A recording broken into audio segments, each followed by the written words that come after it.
Bem-vindo. Essa é uma breve história dos métodos geofísicos, naturalmente com foco no método sísmico, que é o preferido, digamos assim, da indústria do petróleo. A gente sabe que a Terra é um planeta vivo. Exemplo disso são manifestações como os terremotos, ou o vulcanismo, ou quando a agulha imantada de uma bússola se alinha com o campo magnético do nosso planeta, né? Ou mesmo quando a gravidade se manifesta, como por exemplo uma maçã, né? Que ao cair sobre a cabeça de Sir Isaac Newton o levou a propor, né, os princípios da teoria da gravidade. Tudo isso fruto de uma dinâmica interna da constituição do planeta, da movimentação do manto ao redor de um núcleo metálico, né? Todos esses efeitos provocados por isso, mas não só por isso, né? A dinâmica interna ela é responsável por muito desses fenômenos, magnetismo, gravidade, terremotos, vulcanismo e outros, né? Mas a gente também sabe que a dinâmica planetária, né, a atração entre os planetas provocando marés, provocando variações do campo magnético. Então, não só essas motrizes internas, mas outras forças também contribuem para essas manifestações. Então, o ser humano muito curioso se pergunta, né, será que eu tenho como medir esses fenômenos naturais? E tem, naturalmente tem.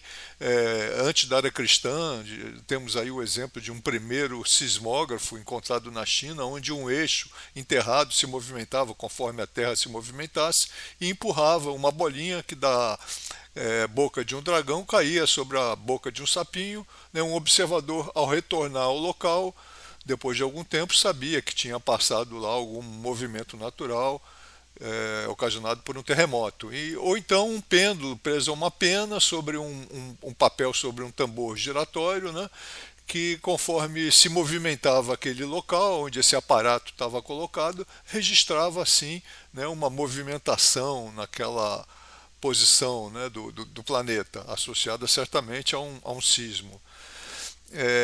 Ou e aí surgiram pêndulos, por exemplo, que permitiam já uma análise vetorial de variações do campo gravitacional, né? Então os primeiros gravímetros eram muito simples, baseados nessa dinâmica, né? Os primeiros magnetômetros que também permitiam identificar pequenas deflexões do campo magnético e que, associadas à presença de minerais metálicos na superfície, né? Então esses primeiros magnetômetros já eram muito utilizados no passado e ainda hoje na mineração principalmente, né?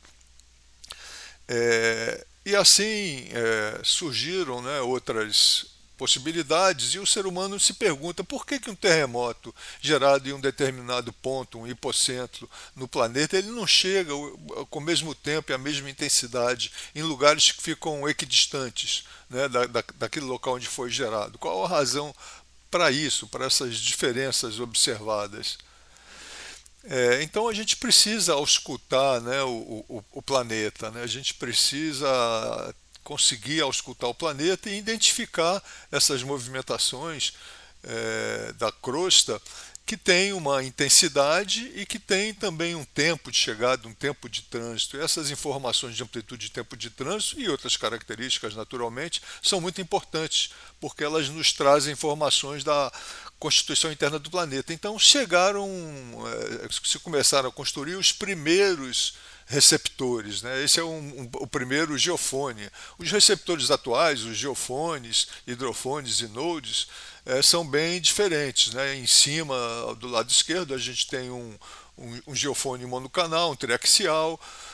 Embaixo a gente tem um cabo com hidrofones, muito usado nas aquisições de streaming, e do lado direito um nodes, muito utilizado nas aquisições de assoalho oceânico, né? Esses nodes eles têm uma certa autonomia e não estão conectados a um cabo, né?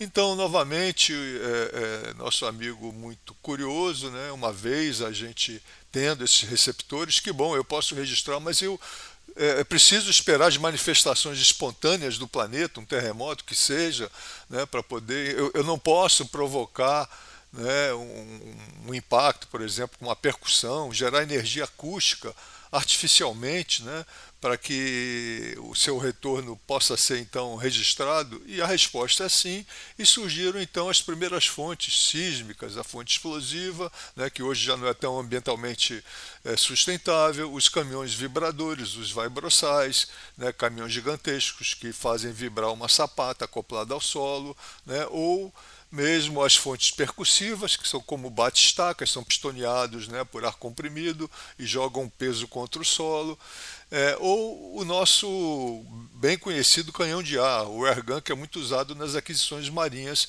né, que hoje são muito usadas dentro da indústria do petróleo. Ou mesmo outros emissores, não só de energia acústica, mas também um emissor de energia eletromagnética, para, por exemplo, fazer um perfil de resposta eletromagnética entre poços.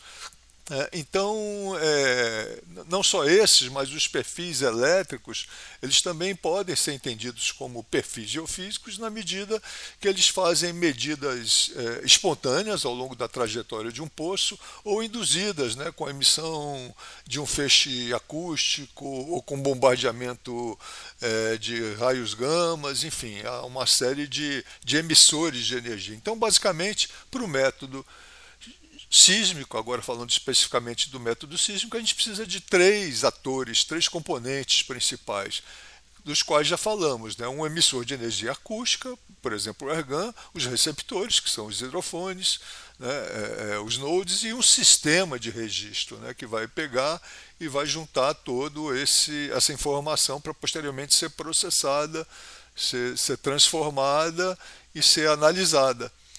E com isso nós terminamos esse breve histórico. Obrigado.